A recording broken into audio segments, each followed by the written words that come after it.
So, today on Rising Up by Asia Startup Network, we have Steve Melhuish, co-founder of PropertyGuru and founding partner of Wavemaker Impact. In this episode, he took us down memory lane on the lesson he learned from starting and scaling PropertyGuru and why it is crucial for us to pay more attention to the emerging climate space. He also called out a stupid decision made during his time at PropertyGuru, and I'm sure this will also serve as a valuable lessons for all of us. I'm your host, Jieyu. Check it out. All right. Yeah, thanks, Steve Melhuish, for coming on to this podcast. And really glad to have you here today. And well, I mean, you are best known for co-founding PropertyGuru and scaling it to what it is today. And we're curious, right? Is that what you wanted to do when you were younger? Like, what was your childhood ambition? And did you expect yourself to be where you are today? Okay, well, thanks very much for having me on, Jieyu. I think asking about my childhood is like going back a very long time. I'm a very old dinosaur. So I grew up as an army brat. So my dad was in the army, and that basically meant we moved around every 2 years. It's a new home, a new school, new friends, sometimes new country every 2 years. So fairly disruptive, I guess. And that's, I guess, the reason, at least I believe, I did so badly at school, right? I remember coming home when I was young, and my mum was crying at home, and she'd just been called to the school, and the school had told her that, Steve would never amount to anything in his life.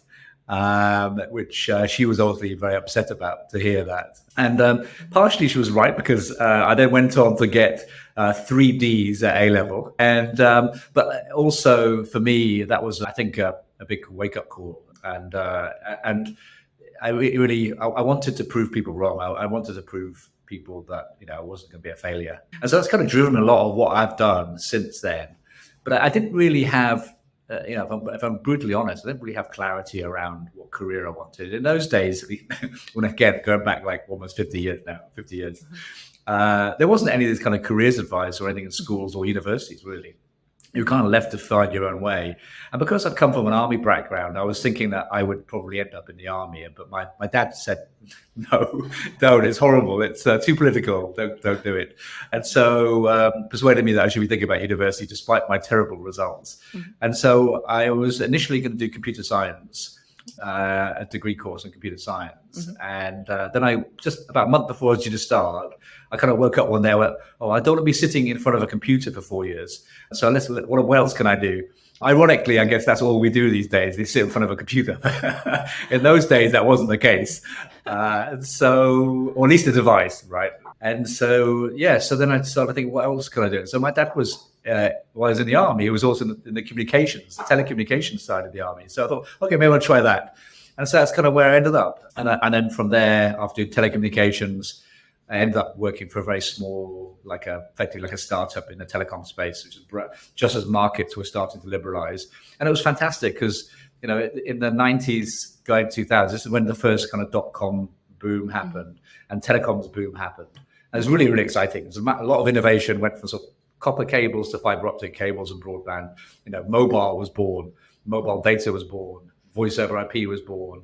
And I ended up working with a lot of these companies, and it was fantastic. But I didn't know about a thing called entrepreneurship until later. And then I realized, after I'd been doing this for 10 years, and I left because I was getting frustrated by it, and talked to a careers advisor, and she went through all of my character traits, like this determination and innovation, do something new, constantly improve.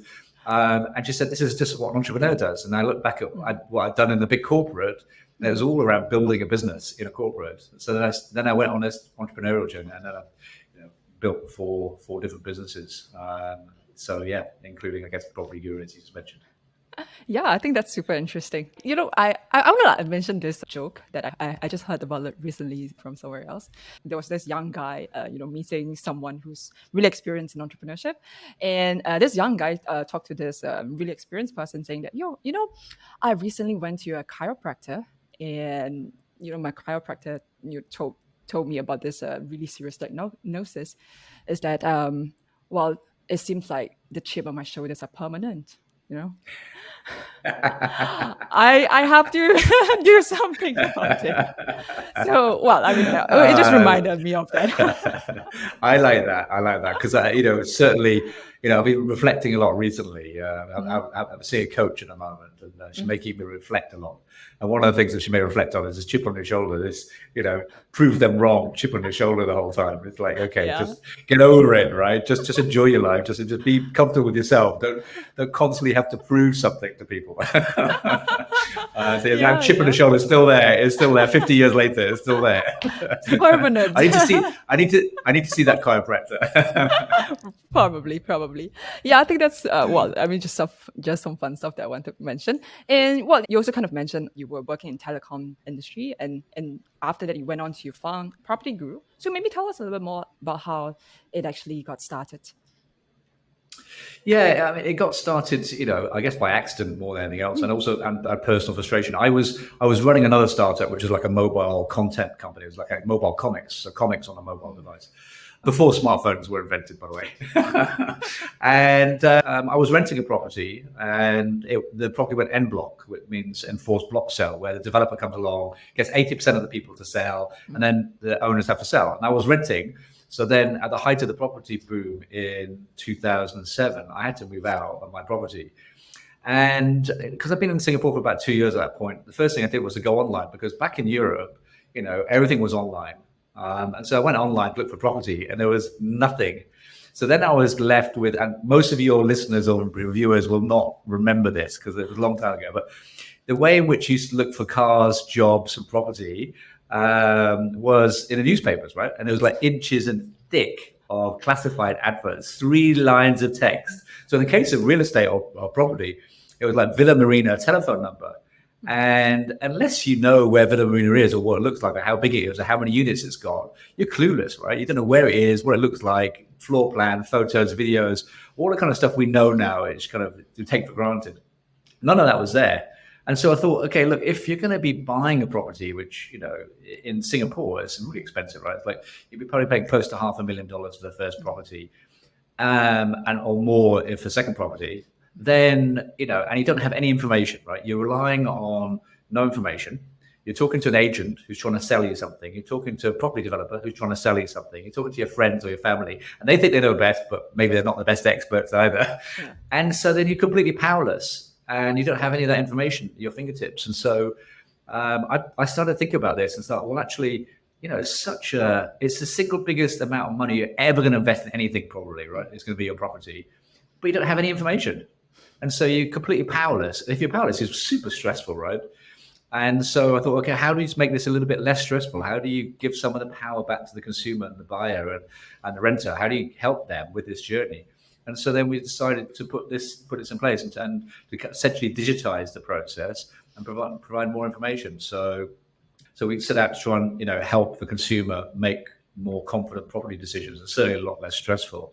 And it's still not easy, but it's significantly better than it was like 10 or 12 years ago. When it was all in newspapers.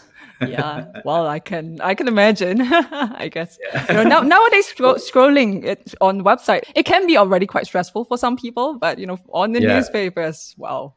Yeah. At least now you can look for rent versus sale by location, by size, by price. Definitely. Previously, you didn't have any of that. It was just you had to basically scroll through pages and pages and pages and pages of newspapers. And so we were always told that maybe Singapore is different, because even though this business model had existed around the world in France, Germany, UK, China, Japan, Australia, it was not here in Singapore. And so a lot of people say, well, Singapore's a bit different, the behavior is different here. And so that was a bit worrying, I guess, initially when we started this. Would we be able to kind of change some of that behavior, because people weren't really online in those days. Yeah, definitely. And I also know that at that point in time, you also had a co-founder.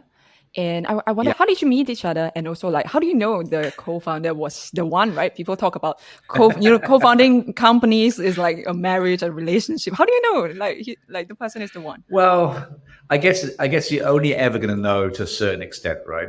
And so in my case, as I said, I was running this mobile content startup. And one of the investors, who I pitched the PropertyGuru idea to, he said, "Oh, hold on a minute. There's someone else I know who's looking at the same idea at the moment. And they've both gone to INSEAD to do an MBA together. So he introduced me to the co-founder. The co-founder is this guy, this Finnish guy from Finland.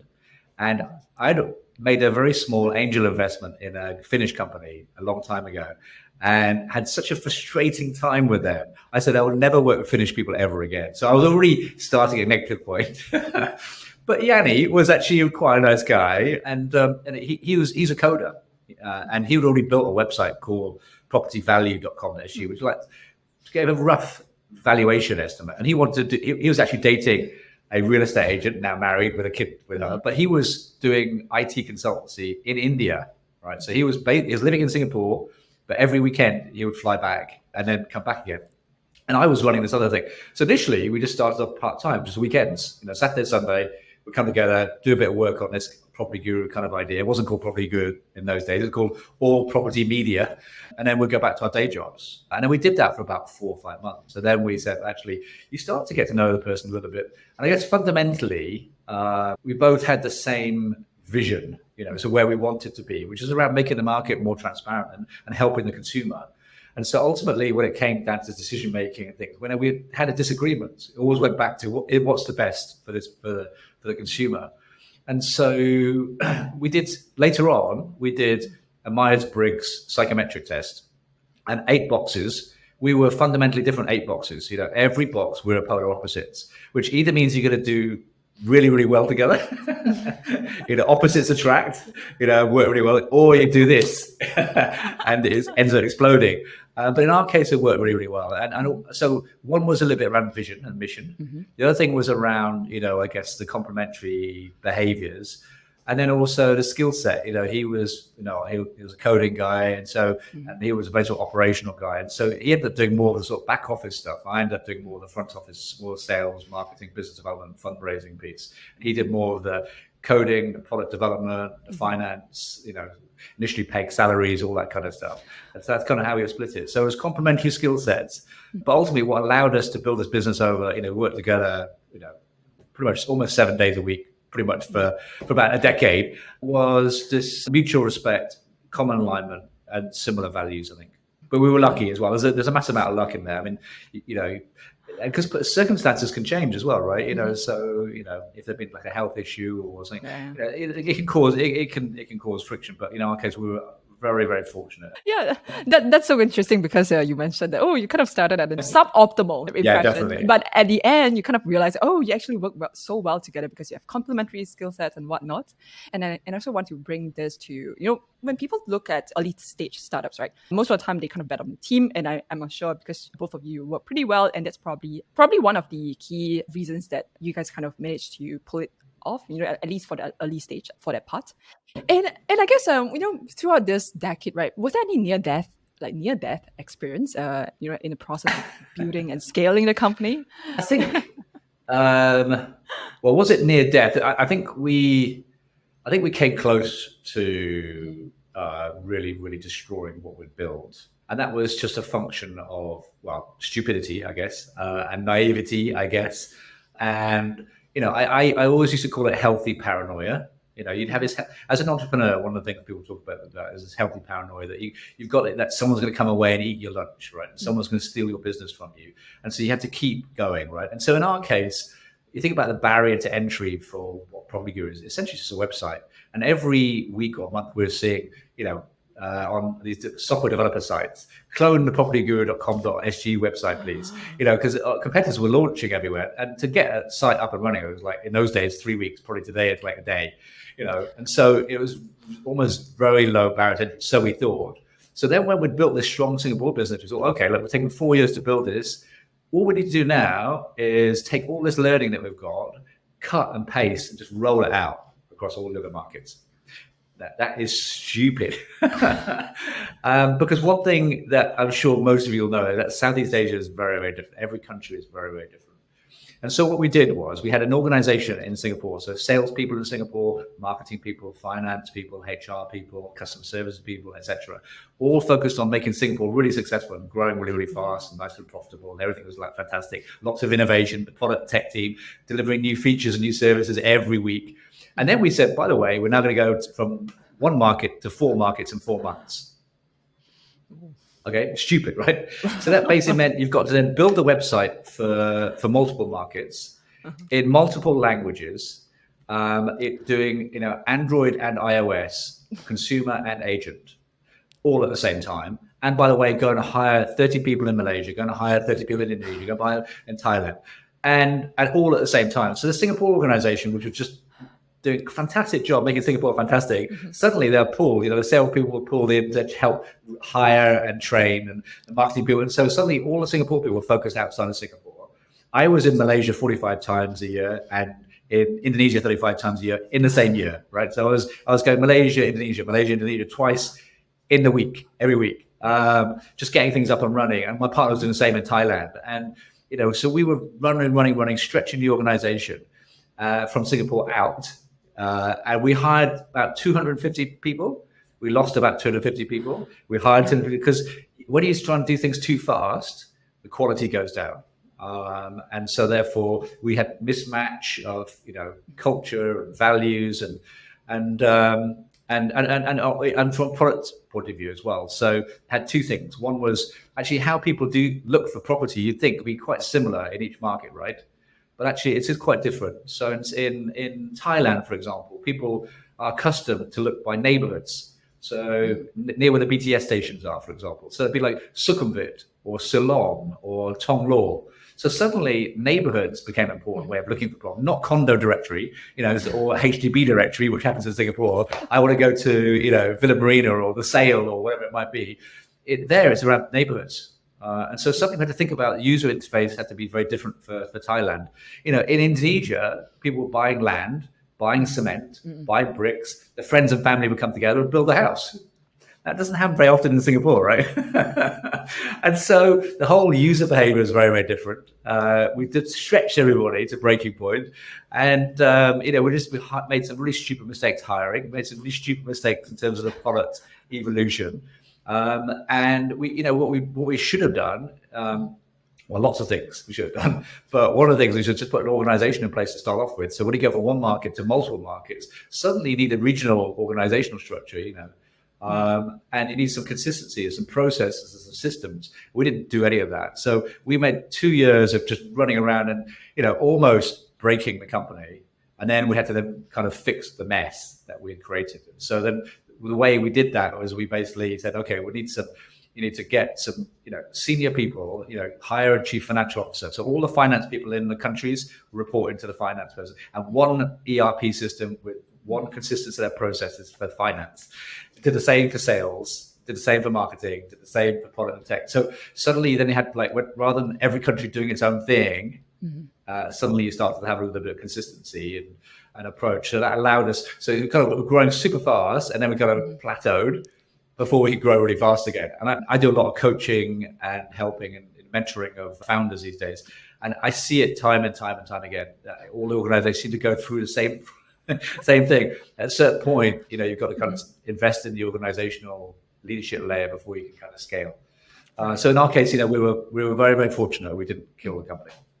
Right. Well, what did you go about having that mindset shift then? Because previously, it's all about hustling, trying to get everything up to speed, and now you kind of have to pull back a little bit. Hold on, we have to build processes. We have to relook at it again, to see how we can put things like what was going on in your mind back then. How did you navigate it? Well, I think initially we didn't navigate it very well because we were just running so fast and trying to do everything all at the same time. We didn't really have a chance to think about it. But what we started to find was, okay, look, we started to build the organization. And then there'd be a problem, for example, in, say, Indonesia. And the country manager in Indonesia would basically just tell me about the problem and then expect me to come and fix it. And so what would I do as an entrepreneur? I'd fly in, fix the problem, and then come out again. And then this happened time and time again. I was getting very frustrated. Look, Jani and Steve ended up being the bottlenecks because it's just two people and it's like a large organization. We can't be doing everything, right? I was pulling a hair out. Why are people not solving the problem themselves? Why are they not taking accountability? And so we had a coach, Peng, who's one of the VCs here from Mounts Hill. And he was great. He did some stuff around helping us build the sales organization, but also think about accountability. So as we were going through the scaling thing, we weren't getting accountability. So the people in the organization who were supposed to be quite senior were not taking ownership of the problems and solving them themselves. They're expecting us to do it. And so he was going, so why do you think that is? Like putting a mirror to our face. Why do you think that is? And he said, oh, it's because we keep fixing the problem and they're not. I said, yes, that's exactly what. So we had to kind of go through those lessons really, to kind of the hard way. And then we started trying to hold people account. And if they didn't solve the problem themselves, then we're trying to help them to solve the problem themselves. And if then maybe we had to kind of think a little bit about, well, maybe it's not the right person for that job. But yeah, that was very, very hard. That accountability delegation as an entrepreneur who started with like just 2 people and grew it to 1,500 people, not stepping in every little thing and stepping back and not getting too focused on all the nitty gritty, stepping back and focusing on the bigger thing and holding that was a really, really challenging thing that me and my co-founder really struggle with actually. Again, I see that all the time, with the companies. So I think it's fairly normal, So the entrepreneurs who can get a business to a certain stage, is then you've got to kind of transition a little bit from not doing it all yourself to then getting other people to do it for you. That's normally at that point it's quite tough, I think, for quite a lot of entrepreneurs. Right. Yeah, well, thanks for sharing that. Well, I mean, you apparently been through it, survived it, and now thriving. So that's cool. Exactly. But painful process to go through. Yeah, that's cool. Well, I guess apart from PropertyGuru and all of that, you're wearing multiple hats. When I saw your updates and all of that, I also noticed that you've been pretty active in various social impact activities. And tell us more about like what are these and like how did you decide on where do you want to put your focus, your energy on, and what was that all about? Yeah. Good question. So in 2018, I handed actually rewind a little bit. I'm quite an old dad, so it took a long time for us to have kids. Eventually, we had twins, and the twins came in the middle of the whole scaling process of PropertyGuru. So, and I was, as I said before, I was like in Malaysia and Indonesia pretty much the whole time, and so I missed seeing them grow up for the first 3 years of their life. And one day I woke up and I had a bit of a realization that actually, if I carry on working the way I am, running this business the way I am 7 days a week, I'm going to miss seeing the kids grow up. And you can't rewind the time, right? Once it's gone, it's gone. And so, that's really, really important. So I wanted to be there for them. I wanted to see them grow up. I wanted to see them when they first start to walk and talk and do all this kind of stuff, right? And so that then led to us doing this whole succession plan, so hiring, eventually putting in place all the process systems of the organization and hiring a CEO and then eventually transitioning out. And so I handed all the operations over in 2018, so I could spend some time with my kids. Then there were 5, and so, which was great. So then went on vacation, spent some time with them. But then I was thinking a little bit, what next? And during 2018, it was like almost everywhere I looked, every news article, social media feed, it was all around this thing around climate change, right? So it was like record temperatures in Siberia, there were record wildfires in Australia and the West Coast. There's like $300 billion record weather damage caused in 2018. Greta went on did her first climate strike. And Larry Fink from BlackRock wrote his first letter to the Shell saying in future we'll be taking money away from fossil fuel. And so I started to then research this. And the more I researched it, the more scared I got about, what the world's going to look like in the next 50 to 100 years, basically for my kids and their kids, basically. And so I thought, look, I could either just retire, enjoy my money and buy a yacht and sail around the islands and have fun and party, or look my kids in the eye in the future and go, look, I knew how bad this was going to be. And I played a really, really small part in trying to make it a little bit better. And so then I started to research it more. And what became really apparent was, so PropertyGuru seemed, when I started digging deep on it, it was the most obvious thing. Why is no one else doing this? It's so obvious, right? It's a $250 billion opportunity in Southeast Asia. It's all in, other markets. It's so obvious. Why is no one else doing it? What I came to conclusion 2018 is like, look, this is the biggest single problem in the world that needs to be solved. At the same time, you've got people pledging trillions of dollars to start to address it. And so from an entrepreneur point of view, you've got all this money starting to pour in and governments giving, and also a bigger problem. What more does an entrepreneur need, right? It's big problems, big economic opportunity, fantastic, right? So it seemed like not only was it important for my kids and their kids, but also just a huge opportunity. And today, it's like, for me, it's the most obvious thing. It's such a big opportunity. And so then I started to invest in, startups in this space in Asia. And then over the next, I think, about 4 or 5 years, I've invested in 25 companies, all in Asia, fairly early stage technology companies trying to, improve, wastewater, make it cleaner using not toxic chemicals, but using new technology, or clean air, or new battery technology, or alternative protein, which are all going to improve the planet and the people and the world of the people on the planet as well. And so I've been investing in and helping some of those companies. But then I realized, I guess, during that journey, that in order to have a really big impact, I really want to have a big impact on climate change. Doing it on my own, with my own money and my own time, is not very scalable.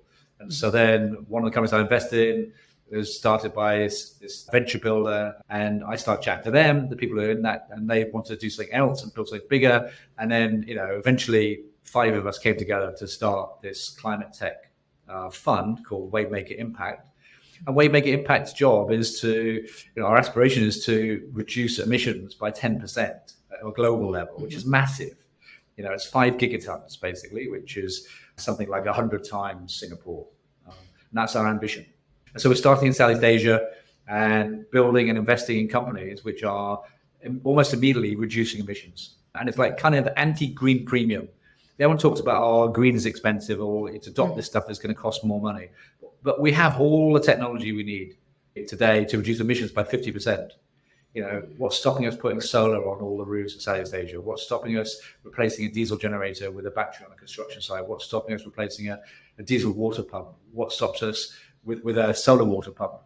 Not technology; it's a business model issue. And so, we're not doing any kind of rocket science stuff or any sort of climate science stuff. It's very simple: existing technology, deploying it, and helping the customers increase their revenue or reduce their cost. So it's like the inverse green premium. It's a green discount. Not only is it cheaper, but it's also cleaner.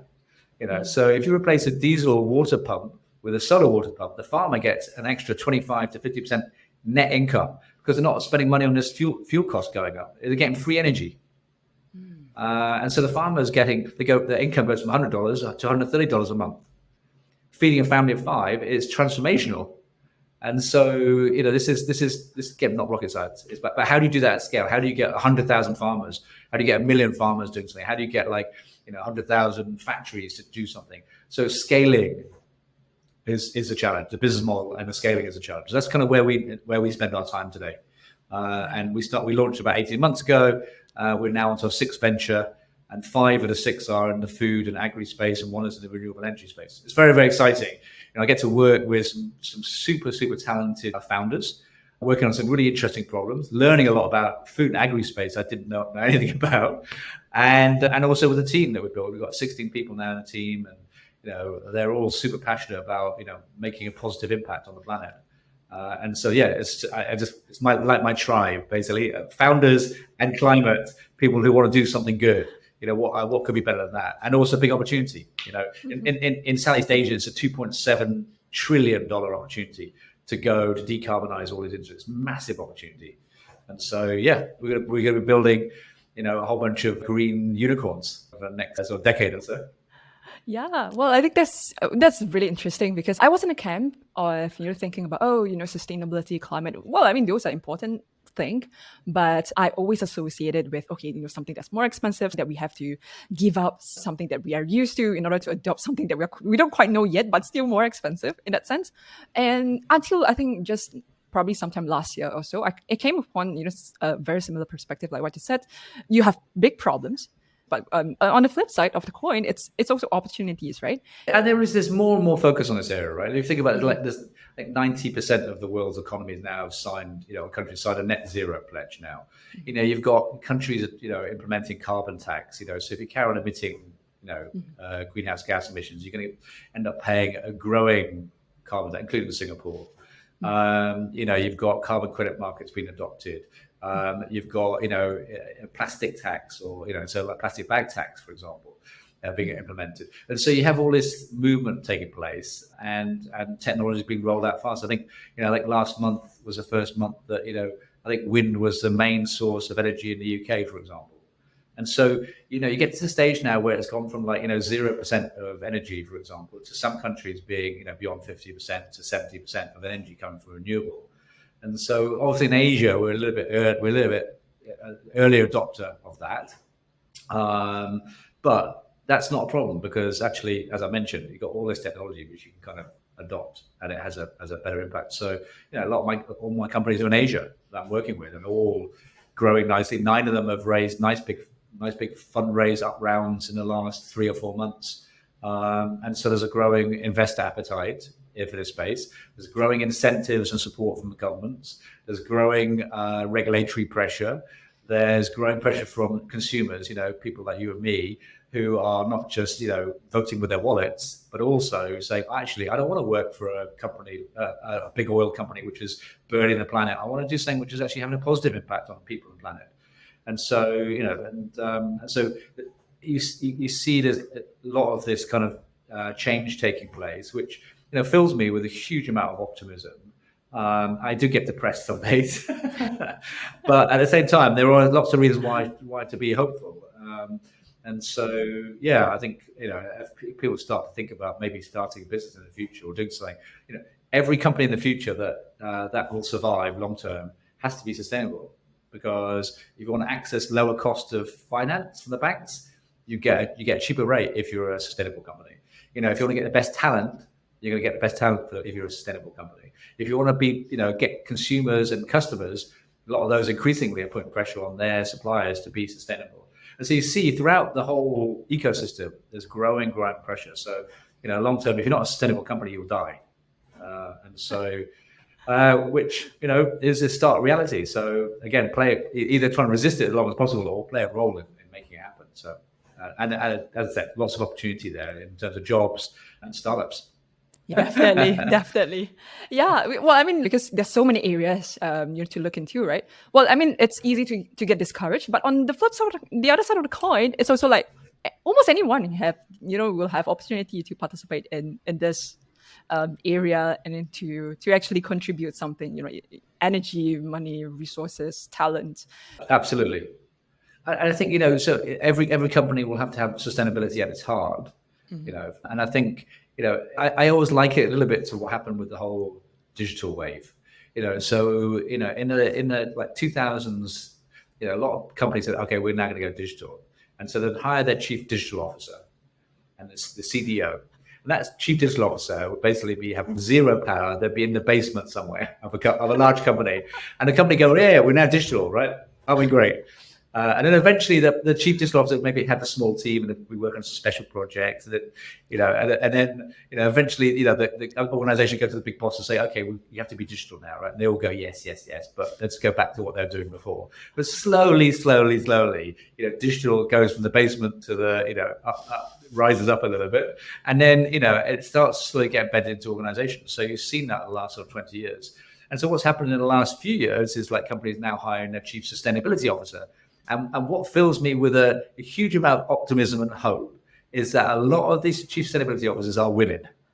And so thankfully, finally, we have more women at the top table who are helping drive, a lot of the really, really important decisions in companies, and with sustainability at the heart of it. And, so now building out sustainability teams, starting to put together sustainability plans, science-based targets around climate, and starting to put this in place. And so I think it's kind of similar to what we saw with Chief Digital. So I think, we're going to see the same taking place. But then, all those opportunities, it's one of the fastest growing job categories, at the moment. It's like anything with sustainability in it, is in high demand. You've got big accountancy firms, which before never would have thought, are now building their center of excellence. We're hiring, 2,000 ESG people, environmental, social, and governance people into Singapore to focus on this kind of broad, environment, social, governance space, ESG space.